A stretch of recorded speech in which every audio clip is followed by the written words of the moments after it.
बिस्मिल्लाहिर्रहमानिर्रहीम। अस्सलाम वालेकुम। आप फेसबुक और यूट्यूब चैनल देख रहे हो, मेरा नाम है अब्दुल रहमान। नाज़रीन, आज 6 अक्टूबर है। आज दो बड़ी धुआंधार प्रेस कॉन्फ्रेंसें हुई हैं जी। बिलावल भुट्टो साहब ने तकरीबन 1.5 घंटा प्रेस कॉन्फ्रेंस की। सैलाब की सूरत हाल, अमेरिका में जिस तरह जाके उन्होंने मदद मांगी और जिस तरह पाकिस्तानियों का मुकदमा लड़ा अमेरिका के सामने, तो वो उस प्रेस कॉन्फ्रेंस का भी हवाल रखेंगे और आपको बताएंगे कि सिंध की सूरत हाल इस टाइम क्या है। सिंध की एक ताज़ा तरीन वीडियो आपके सामने चलाएंगे। आपको पता लग जाएगा कि पीपल्स पार्टी ने पिछले 30-40 साल में सिंध को कितना निखार दिया है, कितना इंफ्रास्ट्रक्चर जो है बना दिया है, वो आपके सामने रखेंगे। शहबाज शरीफ साहब ने भी एक बड़ी इंपॉर्टेंट प्रेस कॉन्फ्रेंस की थी। आज 3 बजे से लेकर तकरीबन 4 बजे तक वो जो है प्रेस कॉन्फ्रेंस करते रहे और फिर सवालात के जवाब भी दिए। उस प्रेस कॉन्फ्रेंस में शहबाज शरीफ साहब का जिस तरह वो बात कर रहे थे और जिस तरह इमरान खान के वो तनकीद कर रहे थे और जिस तरह उनके फेस एक्सप्रेशन थे, ये सारी चीज़ें आज आपके सामने रखेंगे। और लॉन्ग मार्च के हवाले से परवेज़ इलाही साहब का बयान भी आया है, वो भी आपके सामने रखेंगे। इससे पहले अगर आप लोगों ने चैनल को सब्सक्राइब नहीं किया तो रेड बटन को प्रेस कर लें और बेल आइकॉन को भी प्रेस कर लें ताकि लेटेस्ट अपडेट्स आप लोगों को मिलती रहें और ये जो हमारा ताल्लुक है ऐसे जुड़ा रहा है। सबसे पहले शहबाज शरीफ साहब ने जी प्रेस कॉन्फ्रेंस की, उसमें उन्होंने इमरान खान के ऊपर तनकीद की और जो कुछ वो कह सकते थे, जितना वो गुस्सा कर सकते थे, वो तो किया ही किया। लेकिन उन्होंने सैलाब की सूरत हाल को लेकर कहा कि इमरान खान कहता है मैं मांगने गया हूँ तो मैं मांगता हूँ, मैं कहता हूँ कि जी मैं अपनी कौम के लिए, मुझे अगर हाथ भी फैलाने पड़ेंगे तो मैं उसके लिए तैयार हूँ। आप अपनी कौम के लिए, मैं अपनी कौम के लिए जो है सब कुछ हर हद पार करने के लिए तैयार हूँ। मैं 24-24 घंटे जो है काम करता हूँ और मैं पाकिस्तान को इस दलदल से ज़रूर निकालूंगा। तो आपकी तो अपनी जायदाद जी अरबों डॉलर की है, अरबों रुपए की प्रॉपर्टी में आपके बेटे रहते हैं। 17 अरब रुपया उनके अकाउंट्स में आ जाता है और वो कहते हैं कि जी मैं सियासत में मसरूफ़ था, मुझे पता ही नहीं चला। तो इतना पैसा तो आपके पास है, तो आप पाकिस्तानी अवाम की भलाई के लिए कोई अपने बैंक्स जो हैं उनको खाली करें और अपनी जो जायदाद है जो कि आपने यहाँ से बनाई, आप कहें कि जी मैं ये सारी जायदाद जो है वो पाकिस्तान का जो कर्जा है उसमें वक्फ कर देता हूँ। आप भी कहें, जरदारी साहब भी कहें कि जी मेरी जितनी भी जायदाद है अरबों डॉलर की, मैं वो सारी पाकिस्तानी कर्जा जो है वो उतार देते हैं हम। आप दोनों बंदे अगर मिलकर ये अहद कर लें पाकिस्तानी कौम के लिए और कहें कि जी हम पाकिस्तानी कौम का सारा कर्जा उतार देंगे तो पाकिस्तान दिनों में जी ठीक हो जाएगा। पाकिस्तान की मैशत जो है वो दिनों में ठीक हो जाएगी।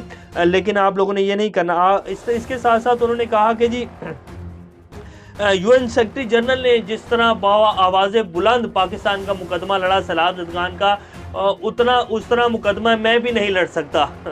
यूएन का जो सेक्रेटरी है एंटोनियो गुतेरेस, वो बुलंद आवाज़ जो है उसने पाकिस्तान का मुकदमा आलमी दुनिया के सामने लड़ा है और मैं भी नहीं लड़ सकता। ये इनके अल्फाज थे आज प्रेस कॉन्फ्रेंस में। आप क्यों नहीं लड़ सकते सर? आपको तो उनसे ज़्यादा आपकी आवाज़ बुलंद होनी चाहिए थी। आप तो इस मुल्क के वज़ीर आज़म हैं, वो तो बाहर से आकर फील कर रहे हैं यहाँ, तो वो इतनी बुलंद आवाज़ जो है वो मुकदमा लड़ रहे हैं, आप क्यों नहीं लड़ सकते? आप दरअसल इसलिए नहीं लड़ सकते क्योंकि आपके तो बाहर जो है अपने बैंक अकाउंट्स हैं, आपका अरबों डॉलर का बिजनेस है, आपके ऊपर तो मशहूर ज़माना केसेस हैं। आपके जो बड़े भाईजान हैं, जो आपके कायदे मोहतरम हैं नून लीग के, और आपके उनकी तो करप्शन के किस्से जो हैं वो दुनिया यूनिवर्सिटियों में अपने स्टूडेंट्स को बता रही हैं कि जी ये देखें जी इस तरह कौमों की ज़िंदगी बर्बाद होती है, इस तरह के लीडर होते हैं जो करप्शन करते हैं और फिर वो जो है अपने मुल्कों को तबाह बर्बाद करते हैं और फिर आकर हम लोगों से पैसे मांगते हैं कि हमारे मुल्क की मदद करें, हमारी आवाम जो है वो पिस रही है, वहाँ सैलाब आया हुआ और ख़ुद जो है इनके बच्चे जो हैं और जो इनके बिजनेस हैं वो अरबों डॉलर के हैं। तो आपके तो किस्से सुनाए जाते हैं, तो आप इसलिए नहीं मांग सकते। आप किस मुंह से जाके मांगेंगे? उनको पता है कि आप लोगों का बैकग्राउंड क्या है, आप लोगों ने कितनी मेहरबानियाँ की हैं पाकिस्तानी कौम के ऊपर और आप लोग हमारे पास क्यों आते हैं। आप तो सिर्फ अपनी जान छुड़वाने के लिए आते हैं, आप अपने केसेस से एनआरओ लेने के लिए आते हैं, आप आते हैं बाहर जो है इस्टेब्लिशमेंट से डील करने के लिए आते हैं, आप बाहर आते हैं और आपके भाईजान जो लंदन में बैठ के मुख्तलिफ जो एजेंसीज़ हैं दुनिया की उनसे मुलाकातें करते हैं और लॉबिंग करते हैं ताकि आपकी हुकूमत वापस आ सके। तो आप तो इसलिए बाहर जाते हैं, आप पाकिस्तानी अवाम के लिए बाहर थोड़ी जाते हैं। तो इसलिए आपने मुकदमा तो वो यूएन सेक्रेटरी जनरल ने लड़ना था, आपने कहाँ लड़ना था। बहरहाल उसके बाद कहा कि जी एक बहुत इंपॉर्टेंट बात इनकी प्रेस कॉन्फ्रेंस में, आज इन्होंने इतनी लंबी प्रेस कॉन्फ्रेंस की और चीन का नाम तक नहीं लिया। दोस्त ममालिक में वो किन का नाम ले रहे थे? दोस्त ममालिक में अमेरिका, बरतानिया, सऊदी अरब, यूएई और जापान का नाम ले रहे थे। चीन का नाम कहीं नहीं आया इनकी पूरी प्रेस कॉन्फ्रेंस में और कहते हैं कि जी चीन हमारा जो है वो हिमालय से भी गहरा, ज़मीन समंदर की गहराइयों से भी गहरा, और हिमालय से गहरी जो है हमारी दोस्ती है। तो चीन का नाम कहीं भी नहीं आया। चीन का नाम क्यों नहीं आया, बड़े ताज्जुब की बात है। ये आप लोग बेहतर जानते हैं कि चीन का नाम क्यों नहीं आया। और सी पैक के ऊपर पिछले 6 माह में इन्होंने कितनी प्रेस कॉन्फ्रेंसें की हैं और सी पैक के ऊपर क्या बताया इन्होंने अभी तक कि जी सी पैक का काम कैसा चल रहा है और कैसा नहीं चल रहा है। तो कितनी की प्रेस कॉन्फ्रेंसें 6-7 माह में इन्होंने की हैं। तो आज बड़ा एक अहम पॉइंट था ये भी जो हमने आपके सामने रखा है। फिर इसके साथ साथ कहते हैं कि अफवाज पाकिस्तान के ऊपर इमरान खान ने तनकीद की। इमरान खान ने अफवाज पाकिस्तान को निशाना बनाया, अफवाज पाकिस्तान की हुर्मत में, और अफवाज पाकिस्तान को बदनाम करने की कोशिश की है न्यूट्रल और चौकीदार कह के। चलो इमरान खान ने न्यूट्रल और चौकीदार करा, आपके भाईजान जो है वो तो बाकायदा नाम ले लेकर जनरल बाजवा, जनरल फैज़ हमीद जवाब देना पड़ेगा। DGI से ही थे जनरल फैज़ हमीद, जनरल बाजवा साहब चीफ ऑफ आर्मी स्टाफ हैं, अभी उनका नाम ले लेकर कहते रहे कि जो करवाया आपने करवाया, आपको जवाब देना होगा, आप सिलेक्टेड हैं। आपकी जो भांजी हैं, भतीजी हैं सॉरी, वो अब बाहर चले गई हैं, वो कैसे नारे लगवाती रही हैं जलसों में, ये जो दहशतगर्दी है और ये इस तरह के नारे। तो अब आप लोग बताएंगे कि जी इमरान खान ने क्या किया। इमरान खान ने तो सवाए न्यूट्रल के और चौकीदार के अलावा तो कोई बात ही नहीं की है। आप लोगों की हर्जा सराइद की तो अगर वो निकाली जाए, टेप्स निकाली जाए, तो वो पूरी ये किताब लिखी जा सकती है जो जो नून लीग ने किया, डॉन लीग्स आप लोगों ने की। फिर नवाज शरीफ साहब इंडिया में जाके जो मदद मांग रहे थे कि जी मुझे मेरी फौज से बचाओ, वो किसने किया, बाकायदा किताबें लिखी गई हैं। आप लोगों ने तो जो कसीदे पढ़े हैं फ़ौज के बारे में, तो आप तो ये बातें ना करें, अच्छी नहीं लगती हैं आपके मुंह से। फिर इसके साथ साथ जो है इमरान नियाज़ी, आज शहबाज शरीफ साहब की जो फ्रस्ट्रेशन है वो बड़ी साफ नज़र आ रही थी उनके चेहरे से। मैं खुदा की कसम खाकर कहता हूँ, ये उन्होंने कहा है, मैं नहीं कह रहा, ये कहते हैं खुदा की कसम खाकर कहता हूँ कि इमरान नियाज़ी जो है वो फ्राडिया है। एक धेले की करप्शन उसके ऊपर, जो कि ये कहते हैं कि जी एक धेले की करप्शन साबित नहीं हुई। एक करप्शन जो है पिछले 8 साल में उनके खिलाफ नहीं निकाल सके। फराग होगी जो कह के कोई 100 प्रेस कॉन्फ्रेंस की होंगी इन्होंने 7 महीने में, वो भी जो है उन्होंने वो कर लिया और उनका भी केस खारिज हो गया है और वो भी बाइज्जत बरी हुई हैं। तो ये है, एक तोशा खाना भी नहीं निकाल सके। तोशा खाना जो केस बना वो भी आपके सामने है।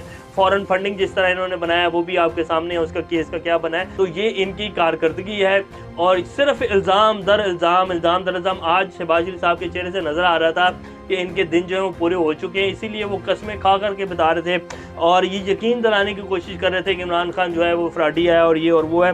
तो फ्रस्ट्रेशन जो है वो साफ नज़र आ रही थी। अदालत आलिया ने क्लीन चिट दे दी जी हमें। अदालत आलिया ने मरीम नवाज को क्लीन चिट दे दी, इसहाक डार को क्लीन चिट दे दी, 182 से ज़्यादा लोग जो हैं उनको भी क्लीन चिटें दिलवा दी हैं और जितने मुकदमात हैं NRO 2 लेकर सारे खारिज कर दिए हैं। अदालतें बेचारी क्या करेंगी, अदालतों ने तो कानून जो आप लोगों ने बनाना है असम्बली में बैठकर उसके ऊपर अमल दरामद कराना है। अदालतें क्या कर सकती हैं, जब उनके सामने कानून आ जाएगा कि जी इससे ना आप बाहर जा सकते हैं ना अंदर जा सकते हैं, तो अदालतें कैसे फैसला करेंगी। तो ये तो सिर्फ एक वो है, टोपी घुमा के बता रहे हैं कि जी ऐसे नहीं ऐसे है, तो अवाम अब वो इतनी बेवकूफ़ नहीं रही। तो आज बरल साफ नज़र आ रहा था कि जी शहबाज शरीफ साहब जो हैं वो परेशान है और शदीद परेशान है। अभी एक वीडियो आपकी स्क्रीन के ऊपर चल रही है, ये बच्चा है छोटा सा जो आप देख रहे हैं कि वो पानी भर रहा है एक बोतल में और तालाब का गंदा पानी है। ये बच्चा पानी पीने के लिए भर रहा है। ये जी नहाना, हम लोग इस तरह का पानी नहाने के लिए भी इस्तेमाल नहीं करेंगे और ये बच्चा पीने के लिए पानी भर रहा है। ये सिंध है जी, जिसको बिलावल साहब कहते हैं कि जी हमने थर में ये कर दिया, हमने ये कर दिया।